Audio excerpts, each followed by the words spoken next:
by Stephanie Fujimura, Principal and Senior Architect, and this is in regards to the Livingston Rec-Plex.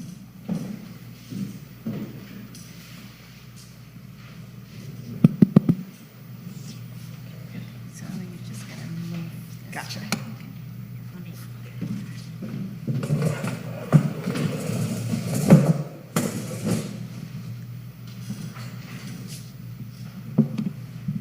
Good evening, Mayor and council members. Thank you guys so much for taking the time today and your busy night to learn a little bit more about the Rec-Plex and a little bit more about us.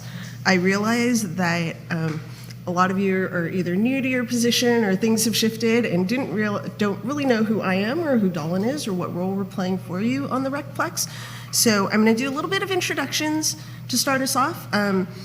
Who Dolan is, who I am with Dolan, and our role on the project in working with your team and Jackie and Christopher there. And then we'll get to the project itself and kind of where we are and next steps. Can you do me a favor? Can you get the mic closer to you? Oh, yes, and then absolutely. That way people can hear you online. Is that better? Yes, much better. Thank you. Okay, so my name is Stephanie Fujimura. I'm one of the principals at Dolan Group. So Dolan Group is a firm of about 200 people. We're spread out over 8 offices on the West Coast. We're primarily an architecture, interiors, and planning firm. So we've been around since about 1976, so 45-ish years at this point, and we really focus on creating spaces and places for the community, whether it is housing or, in my case, I really focus on public buildings, so community centers, aquatic centers, senior centers, recreation centers, like what you have going for your Rec-Plex now. Along with my team, I've got Erica and Kyle, who Erica is the project manager and architect, and Kyle's our job captain. And then we're working with Jackie and Christopher, and Monica's helping us out as well to make sure that this process goes smoothly. So we've worked with approximately 80 municipalities, cities, parks districts throughout the years in creating these spaces. We take 2 roles, really. We've worked on the design side as the design architect of record, where we get to design the facilities, help you document them, get them built out in the field, and watch it open. And then the second role is what we're playing for you on this project, which is a project management role. A lot of times this happens for cities or districts where you guys are short-staffed, or you have a project that requires special knowledge and skills that your staff on hand just isn't used to accommodating. So it happens a lot in smaller cities or districts where most of what you guys do is parks, and all of a sudden you have the money to do a bigger facility. So instead of trying to have your public works engineer manage a process of a building where they're used to doing streets, a lot of cities will bring in a project manager like myself to guide that process. So these are some of the responsibilities that we take on as project management. So really we become an extension of Jackie's team here. We're gonna lead the process for you from day one and looking at your budget, looking at your schedule, making sure everything jives. Our value really comes in and stands where we stand apart from other project managers is because we have that architectural expertise. We can also complete the initial feasibility studies. So one of the things that's really important when we're starting a project is to do our homework, right? The last thing we want is surprises down the road. So we spend some time doing the front end feasibility, understanding our budget, understanding whether a conceptual design can fit in and our program and priorities can fit in what we think, understanding what's under the ground, things you can't see, fault lines, PG&E lines, gas lines, things that require setbacks, easements, for example, where we want to make sure that we are building and we are planning for things that can actually be built and we have no surprises. The second part of that is cost management. So understanding what our budget is, understanding where our priorities align with the budget as we're moving forward. So then, this is just kind of a quick roadmap of where we would go from there. So we would do initially a kickoff to understand the programming, do our cost estimate and project schedule. And then really our job is to bring on a design team for you to do the rest of the design, documentation, go and get your permits, and then get out to the field and build the project. So we were actually brought on by your previous city manager in August of 2022 with the goal of being project manager for your Rec-Plex building. So this is a new project for you that is very exciting. It's going to be the first one of the cities in quite a bit that is geared towards the community and recreation and providing multi-purpose courts and community spaces for your town. So the process as we move forward is going to be as shown. So first we do the pre-design validation of the current program, the design and the budget, as I mentioned earlier, and then we will be working with Jackie and her team to select a design team. So putting out that formal RFP to attract a design team and then getting them under contract. And then as the design progresses, we'll be the liaison between the city staff and that design team. Because we have a good understanding of how the process works, we can keep that design team in line where they need to be and make sure that they are hitting all the milestones that they need to hit for a successful project.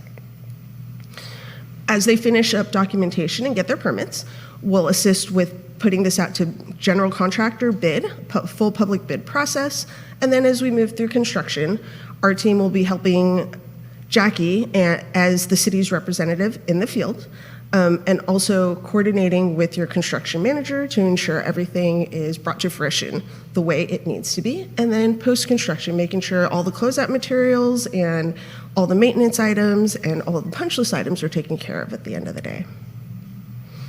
So let's talk about the Rec-Plex project itself. So in 2021, at the end of 2021, City of Livingston was awarded funding by Prop 68 for this Rec-Plex renovation. As part of that application, Jackie and her team completed over 8 community outreach meetings to determine what programming was really needed for your city and where the priorities really laid. So with COVID in the past 2 years, we are lucky that the state extended the grant deadline to June of 2028. So overall, the budget for the project per the grant is just shy of $7.4 million, and you can see the breakdown there. So I'm not sure how many of you are familiar with the site. So this is the existing site. We're about a 25,000 square foot warehouse on a 35,000 square foot lot. So this is the old Livingston Farmers Association building that was purchased. Along with that site, which is going to be that building, which will end up being the Rec-Plex, we also have the existing empty lot across the way for parking, and that's about 11,300 square feet. And then you've got the empty lot to the northwest there that is going to be open space, and that is just about an acre. So we're bounded by C Street up north, D Street at the bottom, and then you can see 6th Street and then 7th Street, which will likely, we're working on to see whether or not we want to close off that street. That is going to be something that your planning team and public works team is talking about as well. So based on the Prop 68 program priorities and bubble diagrams that were part of that application, the Dolan team then went and put together a conceptual design. So this is part of doing our homework. We want to make sure all the program priorities fit. So we are looking at the main building, the warehouse building there, being renovated. It'll include sports courts, multi-purpose courts, teen center, senior center, and kitchen activities. And then you can see top right there on the slide, there is the open park that we talked about with restroom facilities, splash pads, ninja course. That was the goal. So looking at the building, we went ahead and we laid out the building as well, just to make sure all of our priorities fit. If for some reason they could all fit on a smaller square footage, then we would rearrange things. But based on the priorities, we ended up with about 13,600 square feet of multipurpose court and rec space. You can see on the left in the darker green color, I'm going to call it, that is going to be your teen and senior areas. And then the yellow there is that multipurpose space. And then on the right-hand side there is a little bit more of that community space. So we're looking at flexible classroom spaces in the light purple that can be divided. So you can use it for multipurpose, and you can use it for different activities and different programs, along with a lounge. And then far right, new restrooms, a conference room, and a smaller active multipurpose room as well. And then at the bottom there in the blue, you'll see full kitchen and concessions area. The goal is that it can serve both events in that main recreation hall, but also serve as a concession stand. It can serve as food for those who are there over the weekend, with a spill-out space for picnic areas on the south of that building there. So this initial conceptual design really was based around input from Jackie and her team of how they would use this, how it could operate, maximizing flexibility, and also taking a look at ways to maximize revenue. So this for us was the basis of the homework. We now know what we need to get in there, and we are then taking it through cost estimating. So that is where we are now. So we are at step one, pre-design and refining the RFP. So of the homework that we needed to do, it was site validation, program validation, and now cost validation. So we are in the process of having our cost estimator run the numbers on the conceptual design that was shown. We are going to spend the next week or two, once we get it back, validating those numbers, making sure that everything is in balance before we put out for RFP. The goal is to post RFP for the design team end of this month, beginning of next month, and then have that firm selection authorized by council August of this year, and then get them running. So they would start conceptual design Q4 of this year, looking about a year of documentation to get into the building department and permitting, with bidding towards the end of next year, and then project construction late 2024 into 2025. So that was a lot that I just threw at you in a very short period of time. So that is where we currently are. We're very excited to get this project moving. We think it's going to be a fantastic project for the city. It's going to be kind of a once-in-a-lifetime project for you guys here, and it's going to be amazing. So we're excited to get that RFP out and move on to next steps. And I'm happy to take any questions if anyone has any.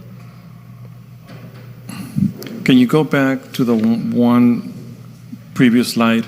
I think you mentioned, and I just want to clarify, step number 7, project construction. Is that December? I think you said December 24 Yeah. to 25. Yep. But that's 26. I just wanted to. It'll be more than a year of Okay, construction. for construction. Okay. Right. Perfect. So this is likely, with the Just park to component, start. going to be 12 to 16 months, somewhere in there, Yeah, of okay. construction. All right. And then, can you go back Sure. to the breakdown of the amounts? This? Yes. Sure. So after the 4.1, that's for the renovation. I mean, realistically, That is why, that's why we have, so the 4.1 was originally, I believe the cost estimate was originally done in 2021. So we all know how the economy's been since then. That is something that our cost estimator has taken into account. So we're waiting for that final number to come back. Once that comes back, if it is over budget, over that $4.1 million that we're targeting, then Jackie and I are going to sit down and we're going to start kind of prioritizing, looking at what our options are. If there are additional funding options, great, but I don't want to count on those until we've got them. So what are our options at that point? We can look at phasing, we can look at installing portions of the project on day one and planning for the infrastructure of the second portions of the projects. The one thing that we do have to keep in account is making sure we fulfill all the terms of the Prop 68 grant. So whatever we had promised as part of Prop 68, we have to make sure we deliver on day one. So it'll be a process of going back and just kind of looking at things and determining what the priorities are and what our other options are for making sure we're close to that budget. Okay. Any questions? Mayor? Yes, go ahead. Mayor Pro Tem. Yeah, thank you, Ms. Fujimura. Thank you very much for your presentation. My prevision hasn't quite kicked in yet, but refresh my memory, how much was the Prop 68 grant? 7.4 million, just under 7.4. So when we, 7.39. and Christopher, whoever wants to answer, I'm kind of not quite up to speed on this project. I know what the project is, of course, but what has been the DC's financial plans to, obviously that's never going to be anywhere close to what we need. So what has been our funding mechanisms to see to fruition? You know, what are our plans for financing? So one of the big things, and Stephanie mentioned this, is that we won't have a better idea until we do that preliminary work that Stephanie mentioned. So at that point, when they do the preliminary work, and let's say everything that was imagined in the pre-work, if the pre-estimate comes back and says, hey, look, we're off by a couple $1 million, that's when it will have to get reevaluated to say, okay, what are the things that are required within Prop 68? What are the things that may need to be phased out in the future? Because one of the big things, and I know that Dahlin and Jackie and I have talked about the fact that we don't want to create expectations and then have a gap. So what we want to do is be realistic with what the budget is, and then what we can reasonably accomplish with what the best estimates are at that time. Now, I will also add that the last 24 months, 36 months with construction, cost of materials, labor, everything has been just crazy.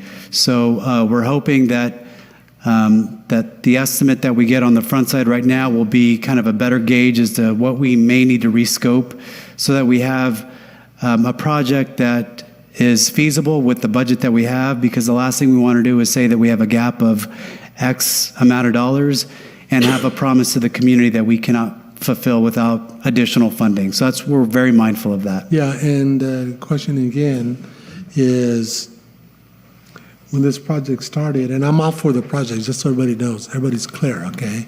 Just I gotta ask questions in my simple way so I can understand, is at one time we obviously have the budget listed, what we anticipated to be at that time. I get it, costs have gone up, and I'm sure that's not gonna be it, you know? So was there ever an original plan how to fund the whole thing? Was it, I'm sorry, I'm kind of a little behind. Maybe I'm asking the same question, I just don't quite understand it. Was it originally? Stephanie can comment on that more specifically, but I can say that even when it comes to the CIP projects that we have with water TCP, at that moment in time when the city prepared some preliminary estimates, let's just say it came in at $5 million. We know that based on our last workshop that we hosted a few months ago, that cost is now exceeding, and I'm just going to throw out a number, $12 million. And so it's probably was based upon numbers and estimates at that time, but we all know that things have changed. But I think that's the real important part that Dahlin's doing to ensure that everything that gets put out for a proposal for an architect to design, and then construction is ultimately within that frame, because we know that things have changed. So maybe, Stephanie, you can talk about what that initial proposal was like. Yeah, because in order for us to, from what I understand, my simplistic way of applying for grants, they do ask for what is your local funding sources. What was listed as a part of the application for the grant to list our local funding sources? What was listed at the time? I'm sorry? There was no requirement for listed. Yeah, maybe that's why I was kind of. Yeah, Prop 68 doesn't have a local funding requirement or a match requirement at all. It is basically the California Parks and Recs Department got a huge grant amount kicked down probably about 6 years ago now. So they've gone through I think they're on their 5th funding cycle.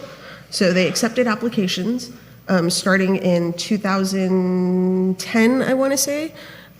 you guys were part of the funding cycle that was announced, or not Yeah. 2010, I'm sorry, that is 2000, maybe 17-ish. And then you guys were part of, I believe, the third or the fourth funding cycle Yeah. that came about. So there is no city promised funds, right? You guys aren't required to fund anything. This is strictly from the state. Yeah, I understand, because originally, when we did apply, city was not funded at the time.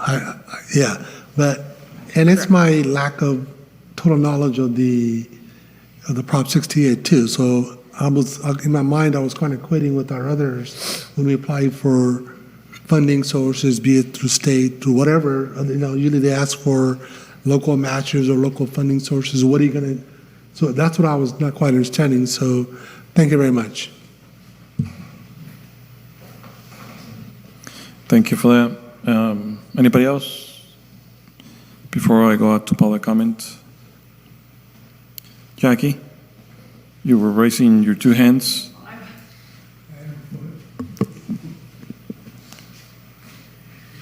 So I just want you to know that I am already combing the websites for extra funding in the event that we need it. But I did want to let you know that in 2019 that we applied for the per capita grant, which I had completely forgot about. And when we acquired the Prop 68, the grant manager said, "Hey, are you ever going to turn in the paperwork for your per capita," because it was $177,000.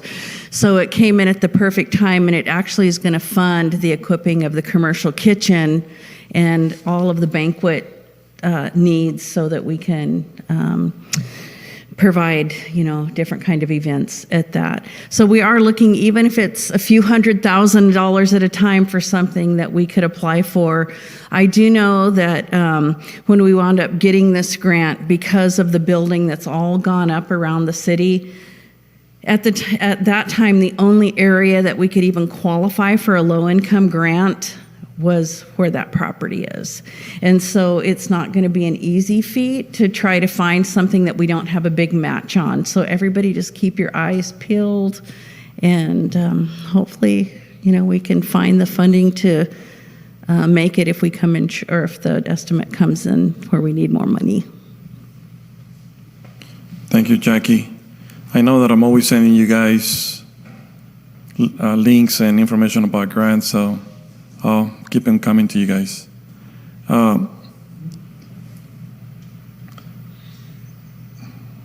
So let me go out for public comment, and then I'll come back to the dais. Any public comment on this item? Any questions on the phone? Any additional questions or comments in the chamber? All right, bringing it back to the dais. Anything else, Council? Questions, comments? We're good? Well, thank you very much. We really appreciate it. Thank you for the update. Guys. Thank you.